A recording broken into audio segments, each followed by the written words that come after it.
Fala, Blaugranas! Matheus Norman aqui para mais um vídeo no canal do Blaugrana Brasileiro e hoje eu te trago a notícia que estava todo mundo esperando. Finalmente, o Barcelona conseguiu a contratação do ponta que se fala desde antes da janela de transferências abrir, que era a prioridade máxima da diretoria. Estava na lista, em primeiro lugar, o Luiz Dias, uma negociação que foi se mostrando cada vez mais complicada. Depois de se oferecer e voltar atrás, Nico Williams teve um período em que também foi a prioridade da diretoria do Barcelona.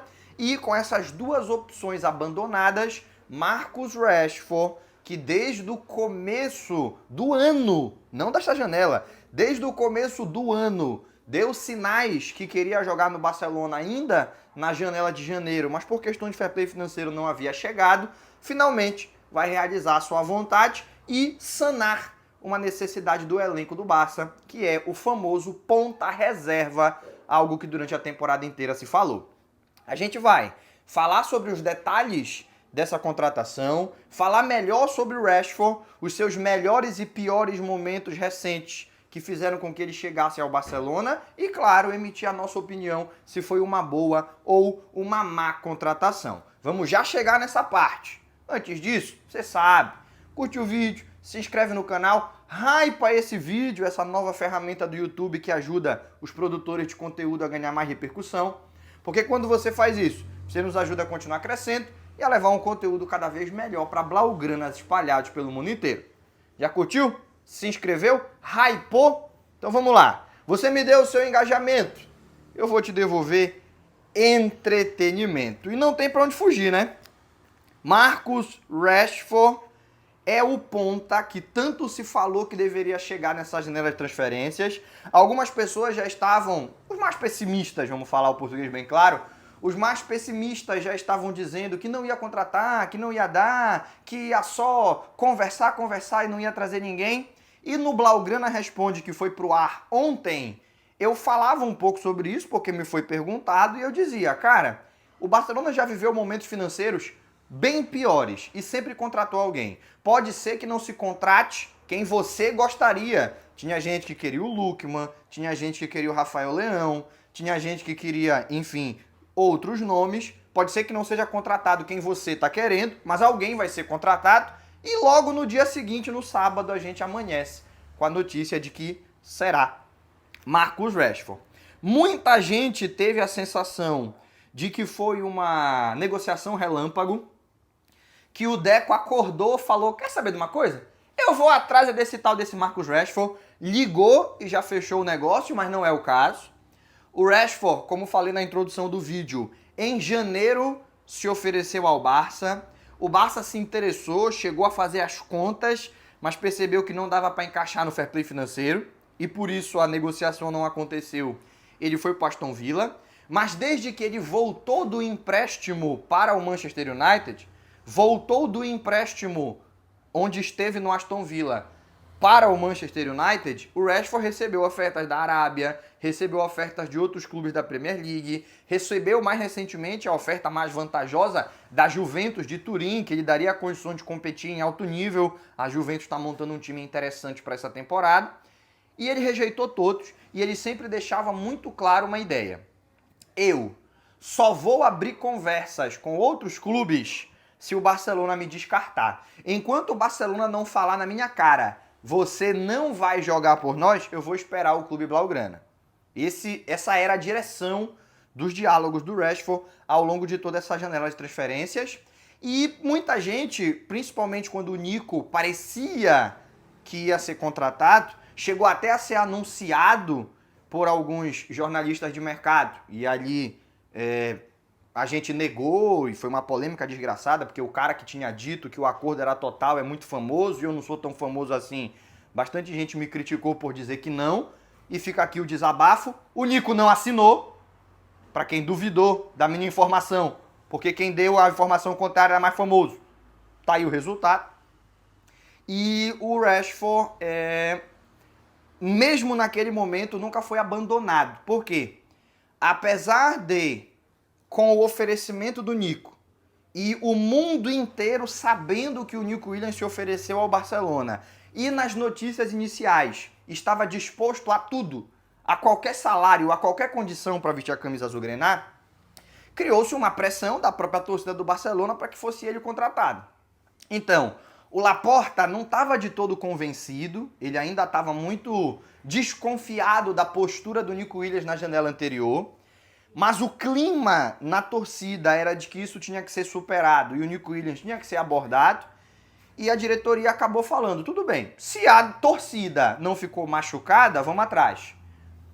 Só que nunca houve muita confiança, nunca teve muita certeza, apesar de, nas notícias, parecer que tudo caminhava de vento em polpa, quem participava das negociações não sentia essa mesma firmeza.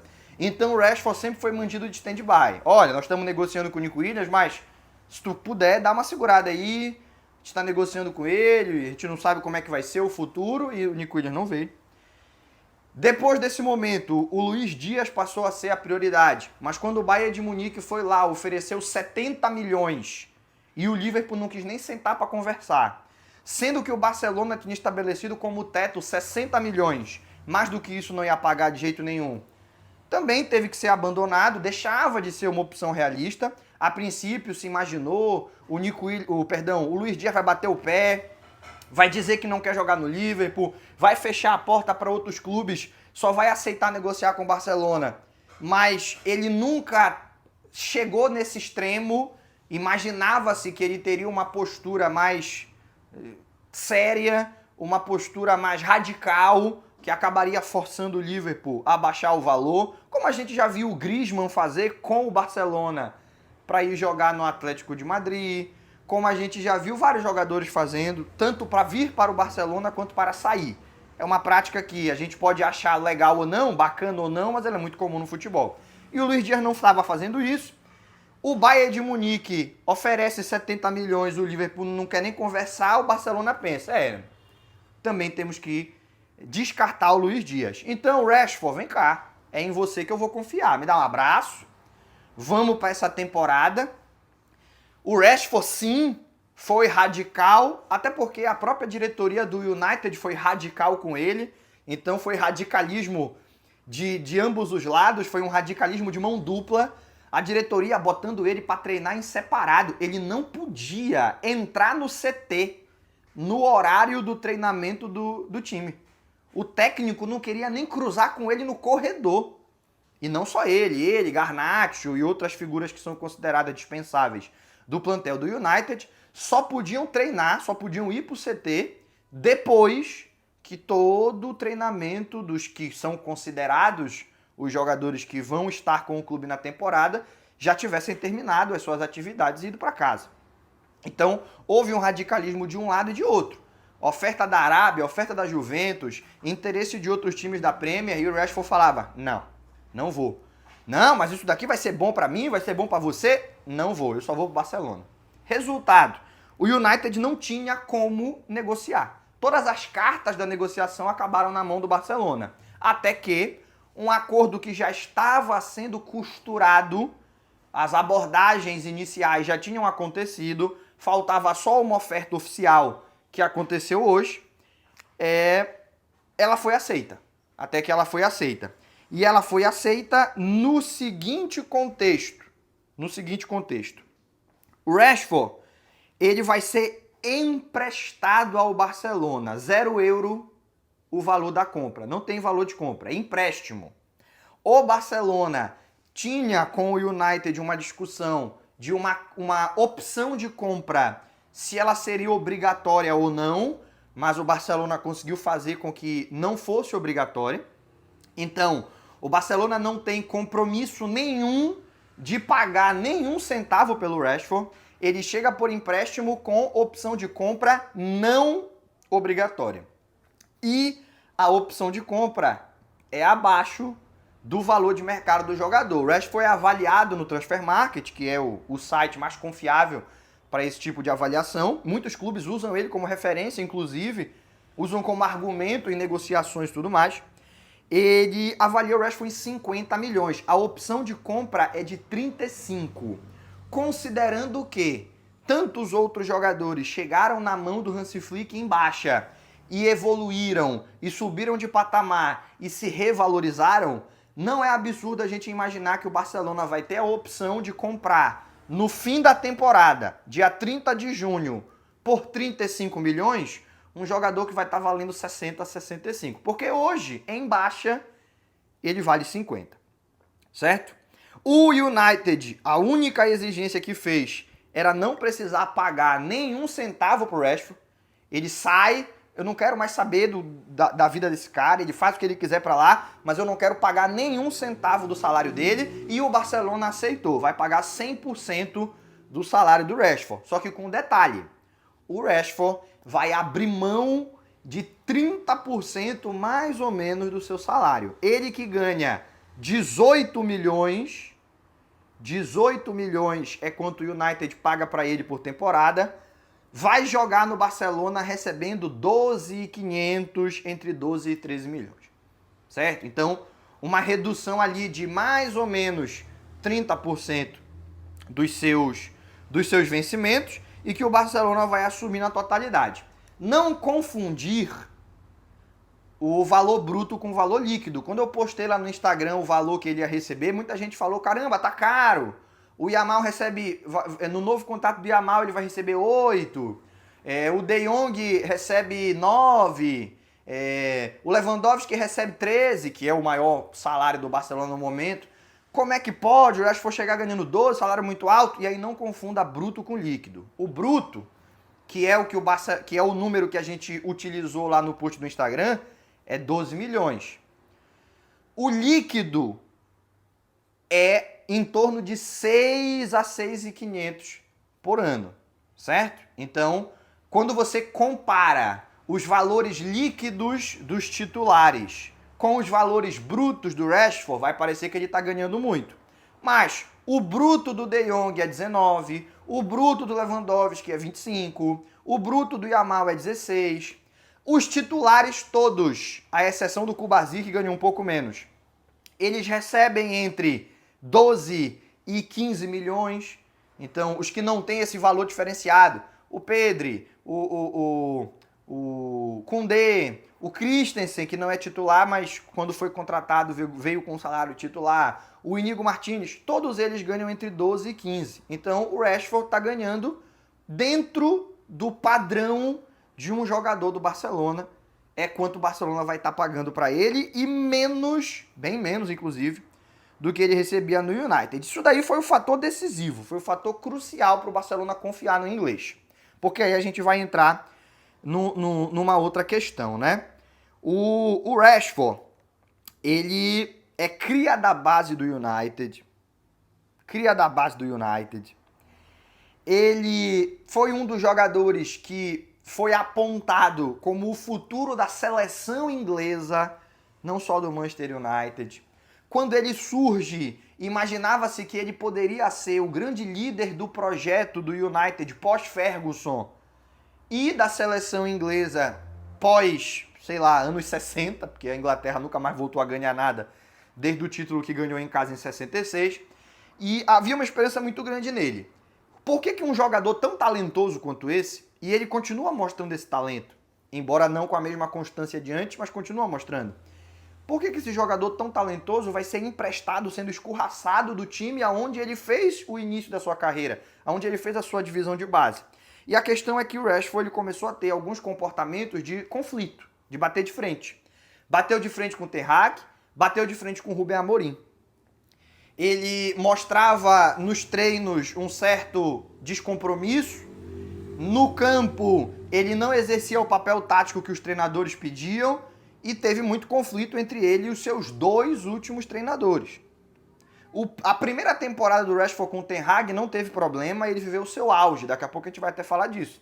Mas depois a relação foi se desgastando e ele foi afastado por ambos os técnicos. Pelo Rubén Amorim de maneira mais escrachada e pelo Ten Hag.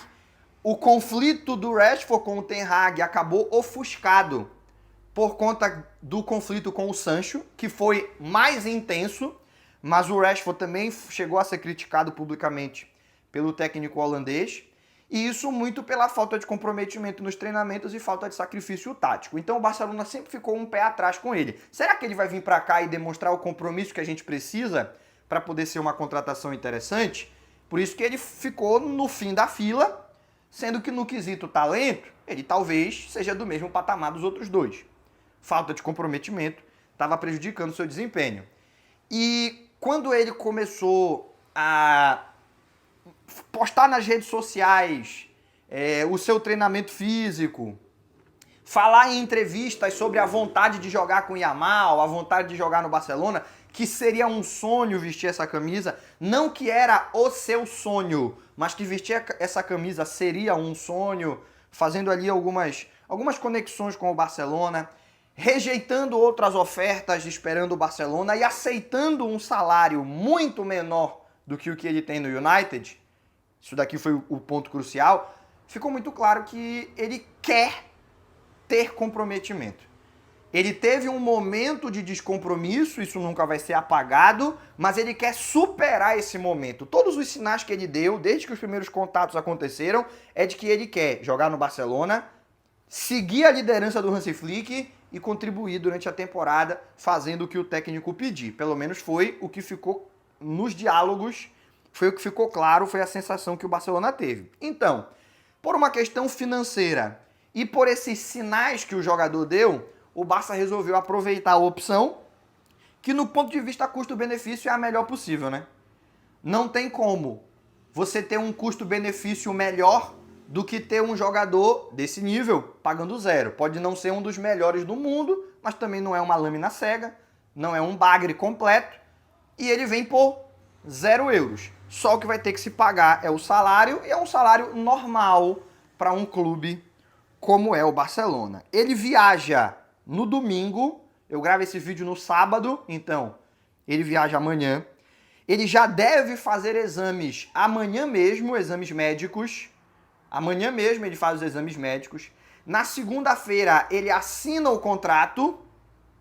Ele assina o contrato e já vai pro treino da tarde. De manhã, na segunda-feira, ele assina o contrato, faz as fotos. Aquele vídeo que tem que ter do Laporta mostrando a maquete do Camp Nou, toda a renovação de contrato, toda a nova contratação. Tem um vídeo do Laporta mostrando a maquete do Camp Nou e tem que mostrar mesmo.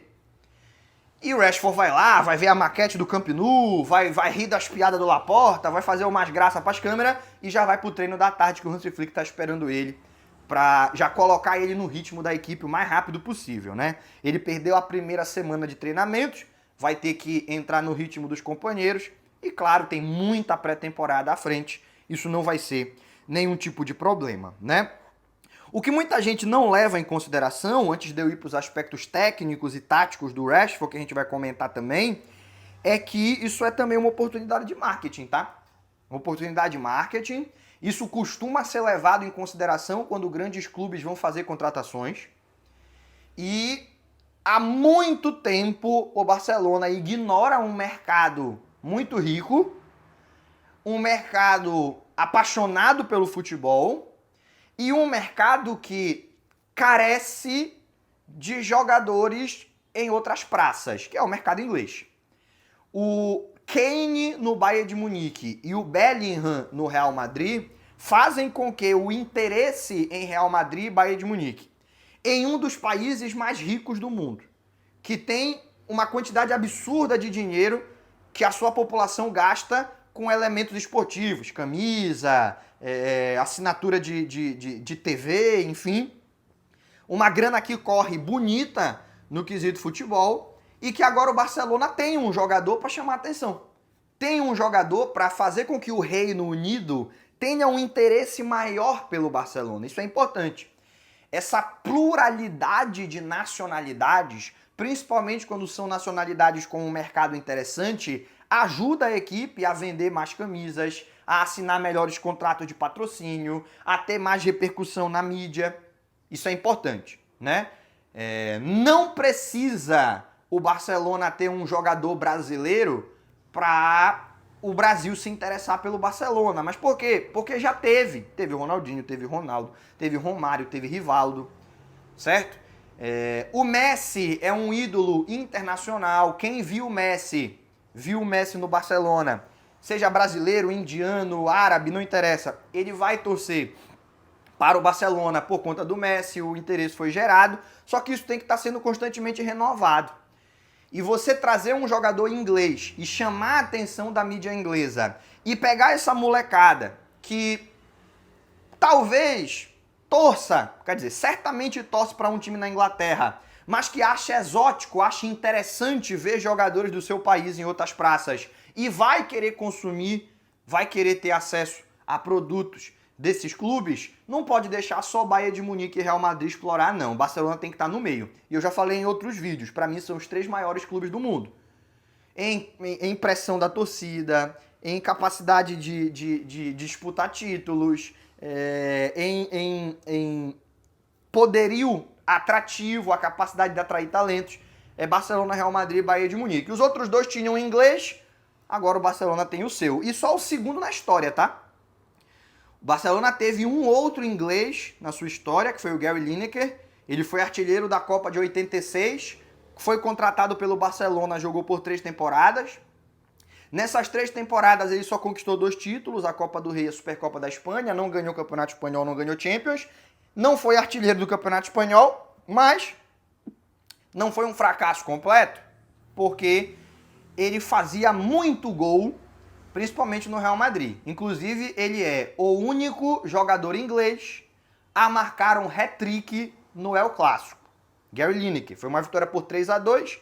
Logo na temporada 86-87, a temporada de estreia dele, uma vitória do Barcelona por 3-2. Ele marca os 3 gols e de lá pra cá, você já teve ingleses pelo lado do Real Madrid, ninguém nunca conseguiu marcar 3 gols em um clássico. Então, não era um período em que o Barcelona ganhava muitos títulos, para o contexto da época foi uma contratação acertada. Em um outro contexto de maior exigência, em que Copa do Rei e Supercopa não é o suficiente para se considerar uma contratação um sucesso, em que um hat-trick no El Clássico vai ser comemorado no dia, mas não vai ser o suficiente para considerar a contratação uma contratação de sucesso, em um contexto bem diferente chega o Rashford. Tomara, atenda às expectativas. E nós temos motivos para acreditar que ele vai atender as expectativas. Eu trouxe aqui algumas estatísticas para esse vídeo ficar mais completo acerca do Marcus Rashford. O Rashford surge muito novo no United, foi titular absoluto do Manchester United por várias temporadas consecutivas. Então, apesar de ser um jogador de apenas 27 anos de idade, ele já tem 457 jogos disputados. Nesses 457 jogos, 147 gols, 83 assistências. Não é isso? A melhor fase do Rashford, a temporada mais chamativa dele, foi uma temporada em que, inclusive, ele eliminou o Barcelona no mata-mata da Liga Europa. Foi a temporada 22-23. Temporada 22-23, o Marcus Rashford, ele fez 30 gols e deu 12 assistências, 42 participações em gol. Foi o craque, o melhor jogador do United na temporada de estreia do Ten Hag, que levou a torcida do United a acreditar que poderia fazer grandes coisas. Por quê? Ganhou a Copa da Liga, foi finalista da FA Cup, se classificou para a Champions depois de muito tempo patinando para alcançar esse objetivo, terminou em 3º lugar no campeonato inglês e muito por conta do desempenho individual do Rashford. Foram 30 gols e 12 assistências. Então o cara arrebentou. E interessante, ele conseguiu fazer tudo isso de gol sem jogar de centroavante. Ele teve 32 partidas, quer dizer, sem jogar de centroavante como opção primária, né, como posição principal. Ele fez 32 partidas na ponta esquerda. De ponta esquerda foram 17 gols e 6 assistências. Ele jogou 19 partidas de centroavante. De centroavante foram 11 gols e 6 assistências. E ele jogou 4 partidas na ponta direita. Nessas 4 partidas ele fez 2 gols e não deu nenhuma assistência. Então, basicamente ele é um jogador que tem como prioridade, tem como posição principal, tem como sua demarcação de mais alto nível a ponta esquerda, mas ele também pode atuar de centroavante e ele rende. E se houver uma emergência, ele pode jogar na direita. A gente chega numa situação em que o Barcelona tem hoje 5 jogadores para 3 posições no ataque, sendo que os 2 jogadores que vêm do banco podem atuar nas 3 posições. Então um elenco que está muito bem servido, que está com bastante profundidade para competir, aonde tanto Ferran Torres quanto o Marcus Rashford já mostraram que são capazes de substituir os pontas e o centroavante. Ferran Torres, na temporada passada, foi tratado muito mais como substituto do Lewandowski do que do Rafinha e do Yamal, que era como ele jogou nos anos anteriores e viveu a sua melhor fase. O Rashford, tanto para dar alívio para o Rafinha quanto para dar alívio para o Yamal, vai ajudar bastante. E aí, irmão, eu falo isso com tranquilidade. Da feita que você já tem a segurança do elenco para a temporada e 5 atacantes para 3 posições, no nível que tem esses 5 atacantes, é o suficiente para a temporada, o teu fundo do armário não precisa ser contratação de 28 anos com nome consolidado. Especialmente no contexto de Barcelona, tem que ser molecada do Barça B, tem que ser jovem de 19, 20 anos talentoso, tem que ser uma galera que ninguém dá nada até ver jogar e perceber o talento que tem. Barcelona, nos seus melhores momentos, apostou por jovens talentosos da base, que a princípio ninguém conhecia e que posteriormente vieram a se tornar grandes ídolos da instituição. O contexto em que o Yamal e o Cubarsí foram lançados não é o contexto ideal, e que bom que eles seguraram a bronca, porque a pressão costuma ser grande demais para a molecada já chegar no time com responsabilidade de protagonismo e render. Costuma ser grande demais a pressão. Mas lá no passado, o Messi não entra no time já titular absoluto. Ele era o substituto do Juli. O Barcelona, ao longo da temporada, vai dando cada vez mais minutagem para o Messi. Ele ganha a posição do Juli e aí ele tem uma lesão e é o Juli que termina a temporada. Inclusive foi muito importante para o título do Barcelona. O confronto mais complicado do Barcelona na Champions de 2006 foi contra o Milan e o Barcelona ganha de 1-0 e depois empata de 0-0. O gol do confronto foi do Juli com uma assistência muito bonita do Ronaldinho Gaúcho. O Iniesta e o Xavi, eles não sobem para o time principal já com a responsabilidade de serem os titulares. Você tinha ali um meio-campo com Edmilson, Van Bommel e Deco. Ronaldinho Gaúcho jogava mais à frente, jogava no ataque. Edmilson, Van Bommel e Deco. Van Bommel, que é o jogador que eu mais vi bater com a camisa do Barcelona. Eu já vi muito jogador do Barcelona apanhar, mas bater igual o Van Bommel batia com a camisa do Barça eu nunca vi.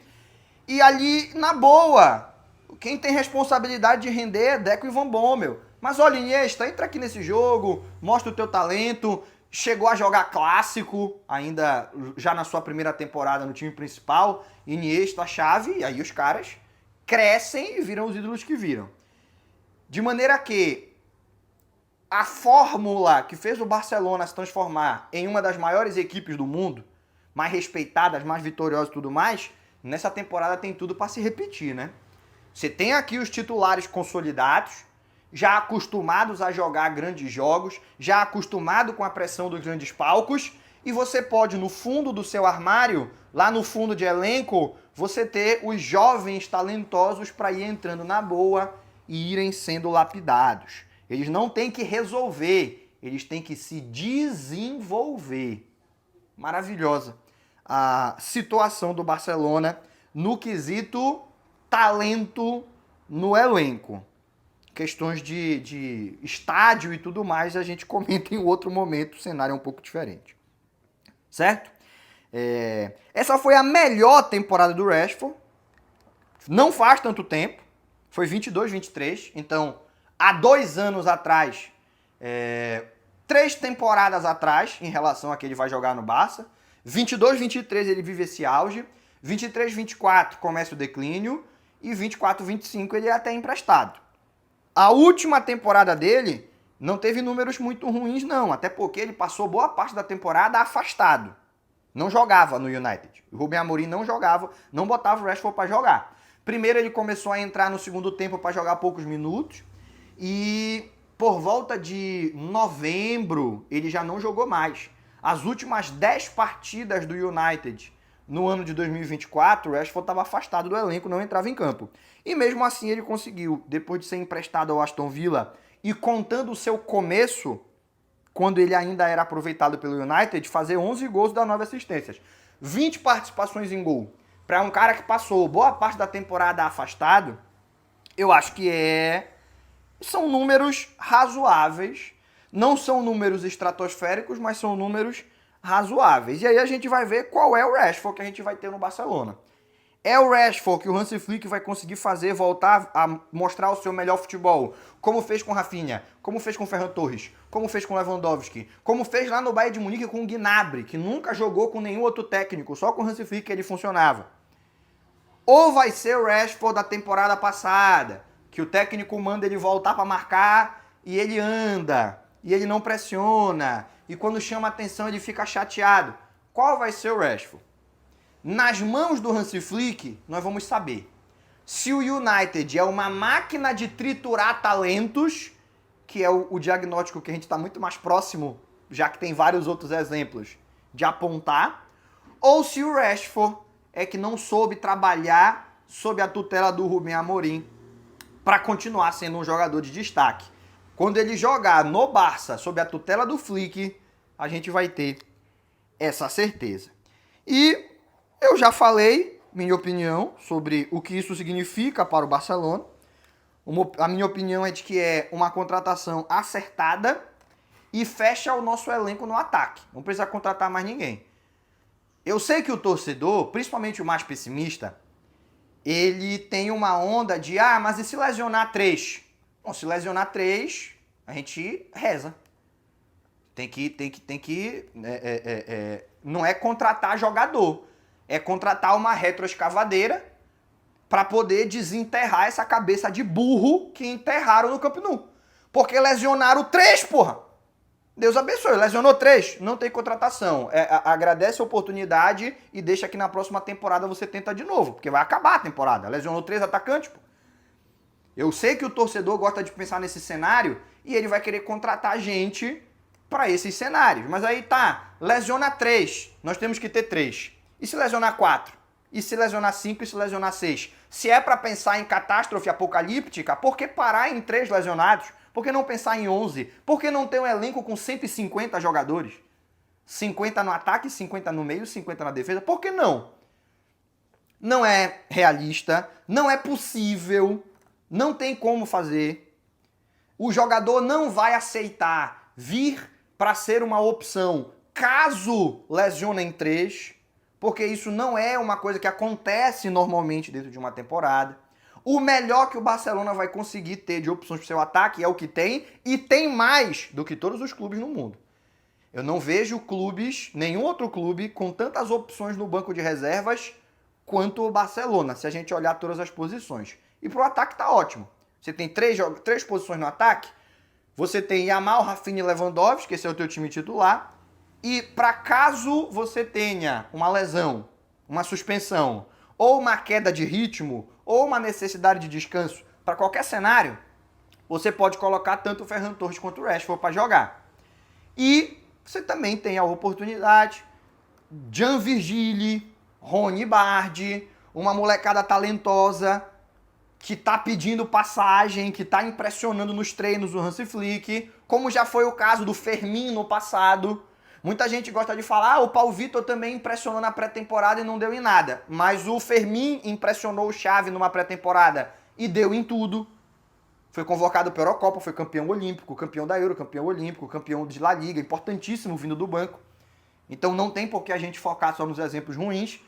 Também tem os exemplos bons e eles me levam a crer que é o momento perfeito para ter essas 2 opções, para segurar a bronca nos momentos de maior pressão e ir lapidando e desenvolvendo esses 2 moleques, o Virgílio e o Bardi, ao longo da temporada. A nossa opção de emergência não tem que ser um jogador de 30 anos que todo mundo já conhece. Tem que ser um moleque da base que a gente ainda não conhece, mas que dentro do clube todo mundo reconhece por conta do seu talento. Para mim, fechou o ataque do Barcelona. E me fizeram uma pergunta que eu não tenho como responder de maneira categórica, mas que eu posso dar minha opinião a respeito. Já que o Rashford veio de graça, empréstimo, O Barcelona não pagou para contratá-lo.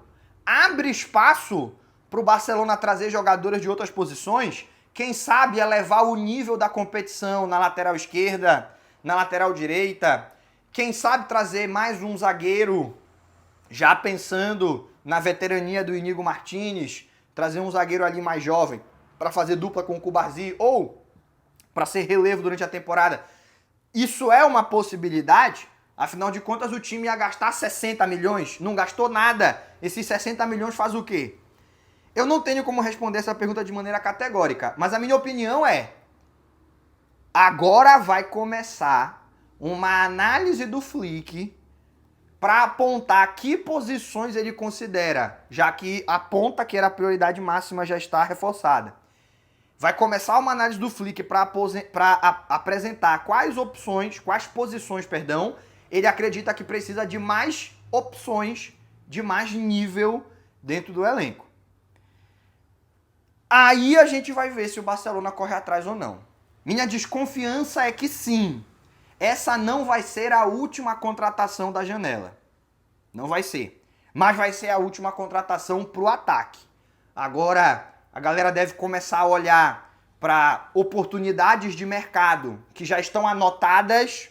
O Dumfries com multa de 25 milhões. O Grimaldo com multa de 15 milhões. Jogadores que têm um salário baixo, que dentro daquele planejamento inicial do Barça encaixariam no fair play financeiro, agora que não se precisou desembolsar uma fortuna para trazer um atacante, convida-se ao otimismo o torcedor que acredita que mais reforços são necessários. Eu não estou garantindo que isso vai acontecer, não é uma informação, é uma sensação. É uma sensação de que nas próximas semanas a gente deve ter o Deco trabalhando ainda, entrando em contato com oportunidades de mercado nas posições que o Flick considerar que ainda é necessário contratar. Para o meio-campo não vai vir ninguém. O meio-campo do Barcelona tu não tem como melhorar. Um jogador melhor que o Pedro e melhor que o De Jong não vai dar para contratar. Um jogador melhor que o Dani Olmo não vai dar para contratar. Um reserva melhor que Gavi, que Fermin, que Casadó, que Bernal, não vai dar para contratar. A realidade é essa. O meio-campo do Barcelona não tem como melhorar. Só se a gente for falar de realismo. Traz o Musiala, traz o Barella, dá para melhorar. Você traz o Barella, não sei se ele vai ser titular, mas ele vai melhorar o nível do elenco. Você traz o Musiala 100% recuperado, eu acredito que ele toma a posição do Dani Olmo, mas também não tenho certeza absoluta, para ser sincero para você. Então, mas só que não são contratações realistas. Falando de maneira realista, o meio-campo não se vai mexer. Mas aguardem as próximas semanas, porque é possível sim que se analisem reforços para a defesa. Beleza? Espero que você tenha gostado desse vídeo, eu tentei fazer dele o mais completo possível. Por hoje a gente vai encerrando, vai ficando por aqui. Não esqueça de curtir o vídeo, se inscrever no canal e hypar pra gente ganhar mais repercussão. Fazendo tudo isso, você me ajuda a continuar crescendo e a levar um conteúdo cada vez melhor para blaugranas espalhados pelo mundo inteiro. Obrigado pelo seu engajamento. Eu espero que você tenha gostado do entretenimento. Aquele abraço e até o próximo vídeo.